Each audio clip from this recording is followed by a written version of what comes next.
Olá, hoje continuamos aí com a primeira unidade, Introdução à Geografia do Turismo, depois de apresentarmos os conceitos gerais do turismo aplicados aos estudos geográficos. Hoje eu vou iniciar uma série de 3 vídeos falando sobre as origens e a difusão socioespacial do turismo enquanto fenômeno geográfico. E, para finalizar essa unidade, na sequência, eu vou apresentar um pouco das características gerais da geografia do turismo.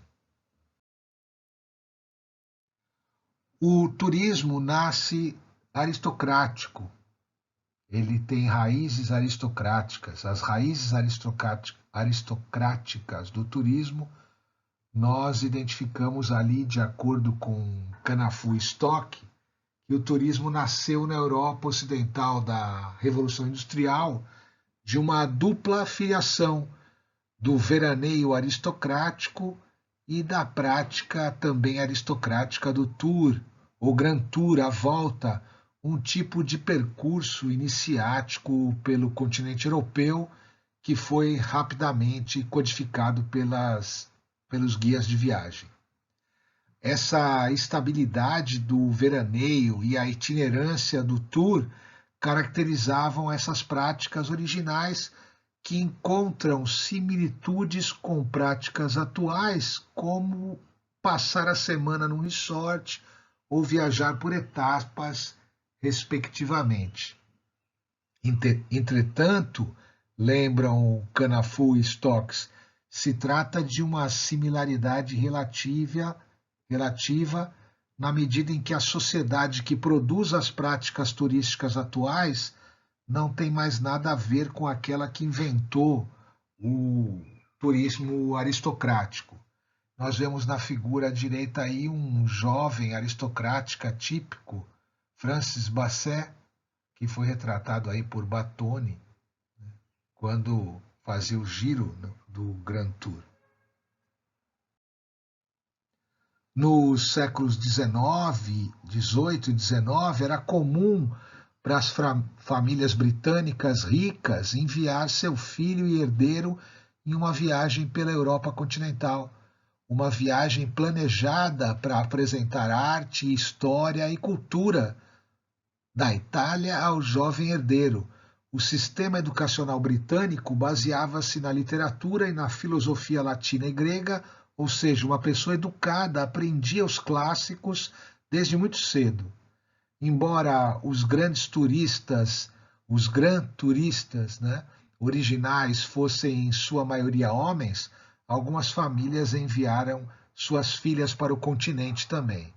As famílias aristocráticas viam essa viagem à Europa como uma oportunidade para completar sua educação. A viagem ficou conhecida como Grand Tour. Os jovens cavalheiros e algumas senhoritas eram frequentemente acompanhados por um guia erudito, uma espécie que poderia atuar como tutor e acompanhante. Esses guias, geralmente altamente educados, eram conhecidos em italiano como ciceroni, e era seu trabalho explicar a história, a arte e a literatura da Itália aos jovens pupilos. Nesse mapa histórico do Grand Tour, mostra uma possível rota da Inglaterra através da França, cruzando os Alpes e chegando à Itália, Saindo da Inglaterra e chegando à Itália.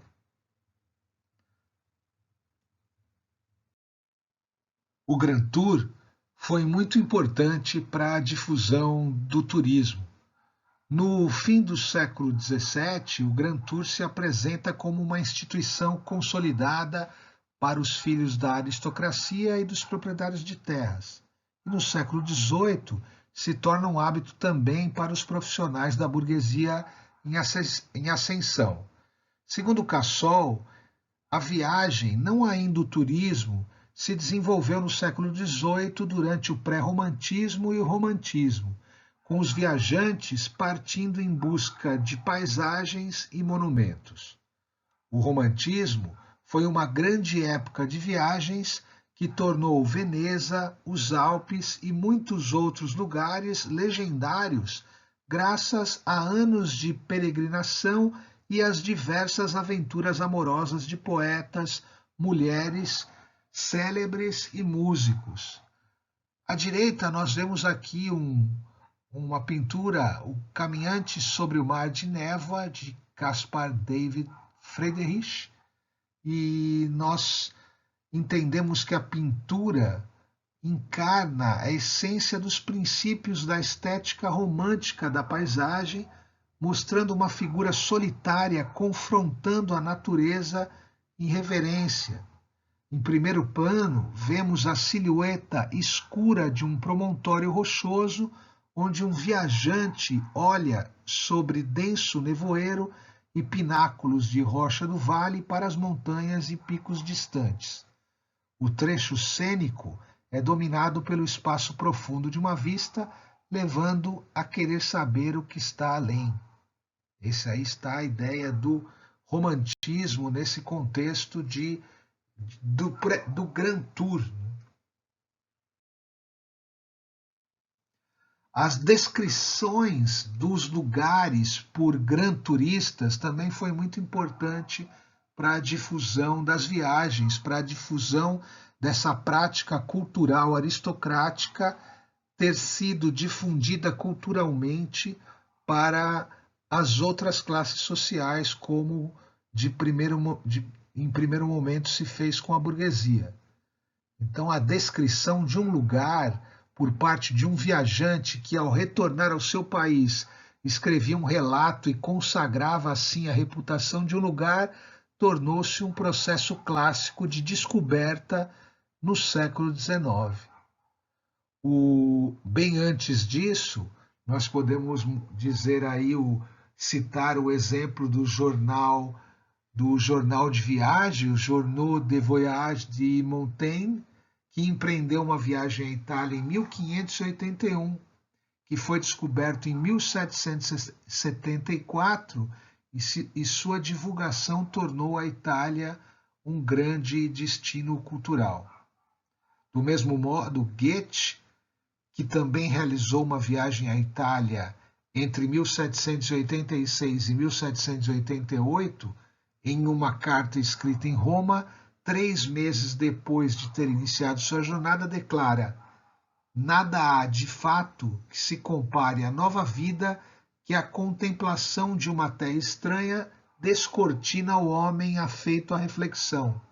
Embora eu siga sendo sempre a mesma pessoa, creio ter mudado até os ossos. Então, o Grand Tour tinha esse contexto que é presente ainda nas práticas turísticas contemporâneas, de uma certa maneira, que é essa ideia de adquirir conhecimento através dessa prática, que hoje é uma prática de lazer, né, dessa prática cultural, que se iniciou justamente com esse objetivo de um percurso iniciático para os jovens, né, cavalheiros, aristocratas antes deles, britânicos. Recomendo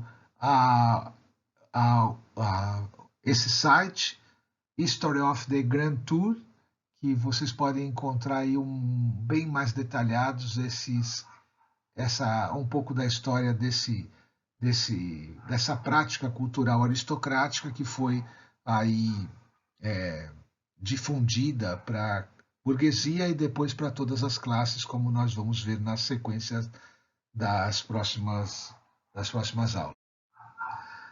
Antes do Grand Tour, é possível identificar também algumas raízes pré-industriais do turismo, de uma outra modalidade do turismo, que é a modalidade de segunda residência, o turismo de veraneio.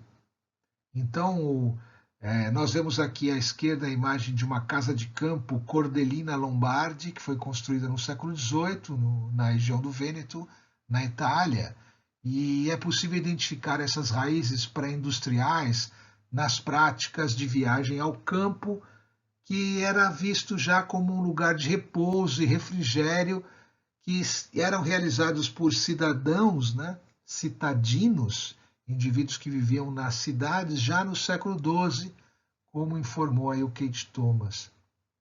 E, segundo o Kate Thomas, era costume de ricos moradores de grandes cidades manterem uma propriedade rural nas cercanias, e já no final da Idade Média, a ideia de uma casa de verão no campo se tornou cada vez mais familiar para alguns habitantes prósperos das cidades.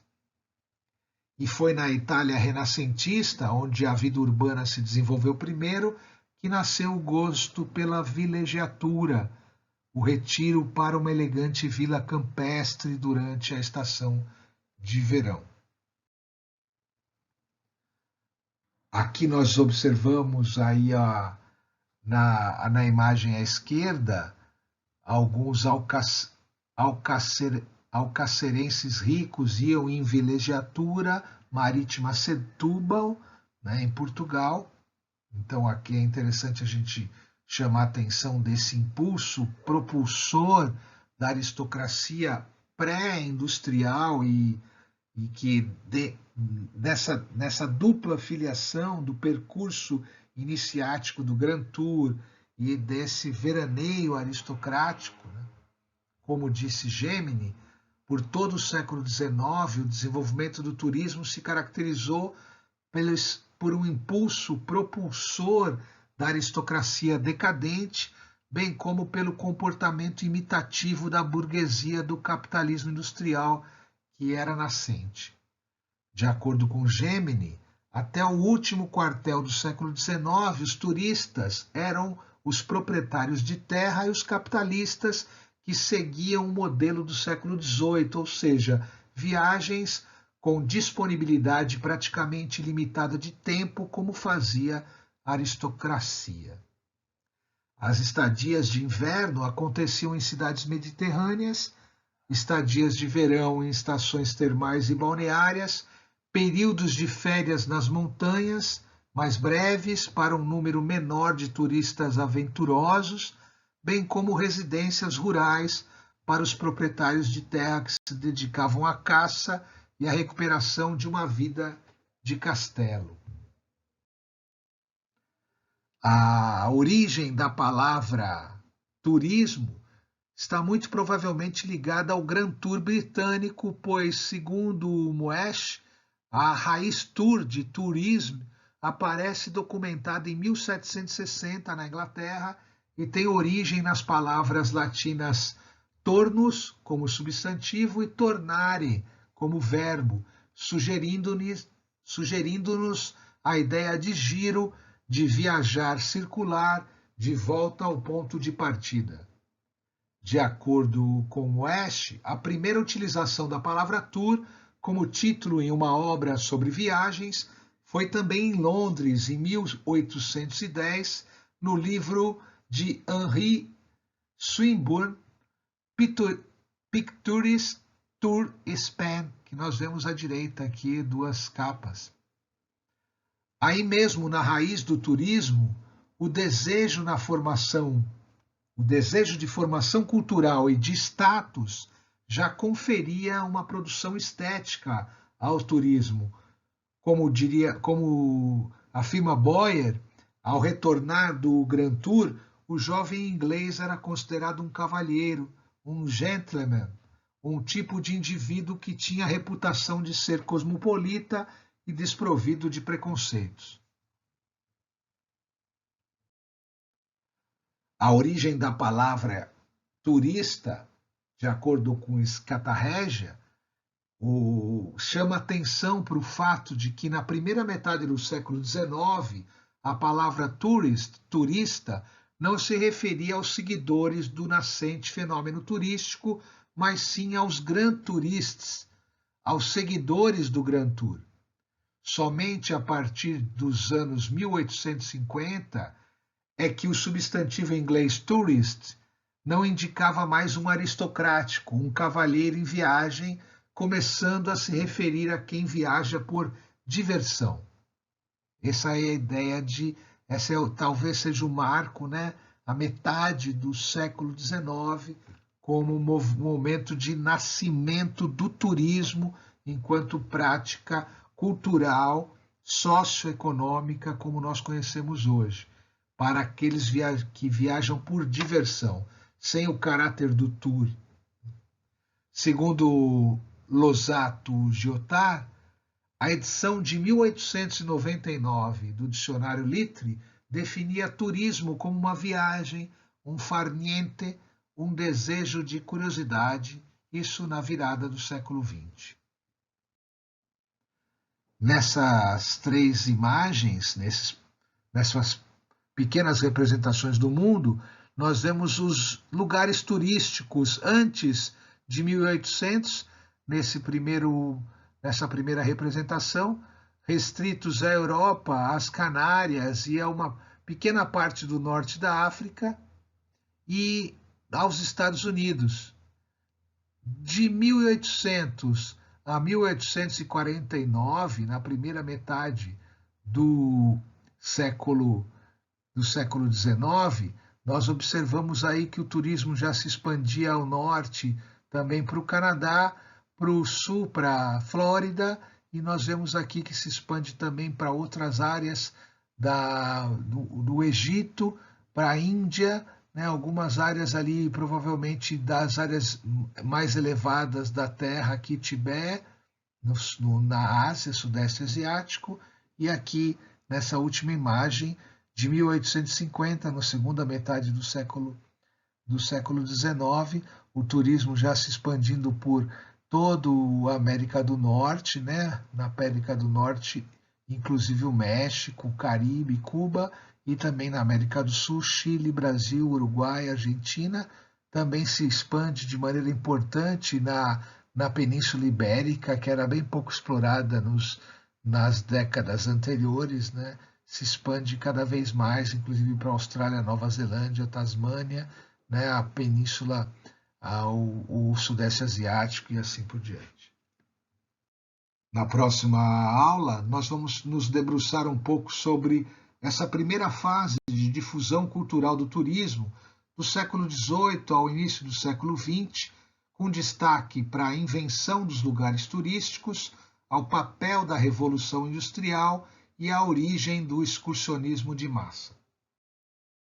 As referências bibliográficas do conjunto de aulas sobre a história do turismo nessa perspectiva geográfica de difusão socioespacial do turismo está